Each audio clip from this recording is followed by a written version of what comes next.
کتابوں میں لکھا ہے کہ مدینہ منورہ کا قیام یہ خود برکت کی چیز ہے. اس لیے ادب کے ساتھ ہم رہیں اور جتنا ہو سکے درود شریف کا اہتمام ہو اور جتنا ہو سکے اتنا حضور صلی اللہ علیہ وسلم کی سنت کو عام اور تام کریں. سنتوں کو ایک ایک سنت، داڑھی کی سنت، مسواک کی سنت، ایک ایک سنت حضور صلی اللہ علیہ وسلم کے عام ہو اور دین ہماری زندگی میں آ رہا ہو.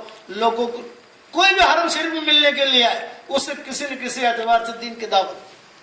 ملتان سے ملنے کے لیے آئے اسے دین کی دعوت دو. اسے کہو بھائی وہاں رائمنڈ چلے جانا، اللہ کے راستے میں جماعتیں جائیں گی، تھوڑا وقت لگا لینا.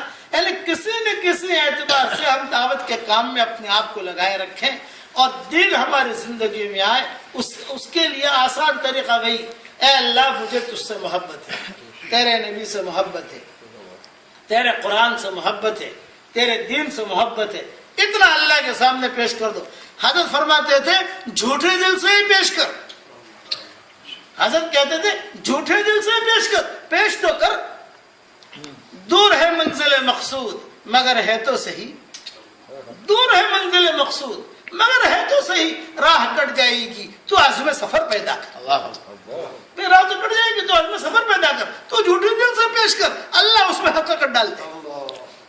ہمارے مولانا یوسف رحمۃ اللہ علیہ فرماتے تھے کہ جماعت میں نکل ریاکاری سے ہی نکل، ریاکاری سے نکل، دنیا کی نیت سے نکل. تو نکل تو صحیح اور اللہ سے اخلاص مانگ. اے اللہ گڑبڑ ہوں لیکن تیرے راستے میں نکلا ہوں، اے اللہ تو مجھے دے. ہمارے والد صاحب رحمۃ اللہ علیہ قصہ سناتے تھے کہ گویا ان کے ساتھ نکلا تو ہمارے والد صاحب رحمۃ اللہ علیہ فرماتے تھے کہ 2 دن تو وہ جو ہے بہت شرارت کرتا رہا، لیکن وہ جماعت کا تعلیم کے حلقوں میں بٹھایا، گشت میں بھیجا. تیسری رات کو وہ گویا رات کو آخری رات میں اٹھ کر اللہ سے دعا کر رہا ہے، اے اللہ یہ تبلیغ والوں کی مثال تو اہل کہف کی ہے اور میری مثال اس کتے جیسی ہے جو اہل کہف کے ساتھ چلا تھا. اے اللہ اس کتے کے لیے تو نے جنت کا وعدہ کیا ہے، مجھ کتے کو بھی جنت میں داخل کر دے.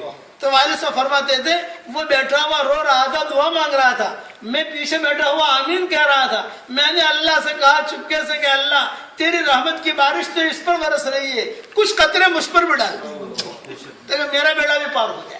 اس کے لیے میرے بھائیو دوستو بزرگوں دعوت کے کام میں لگنے کے ارادے کرو. سب تیار ہو انشاءاللہ.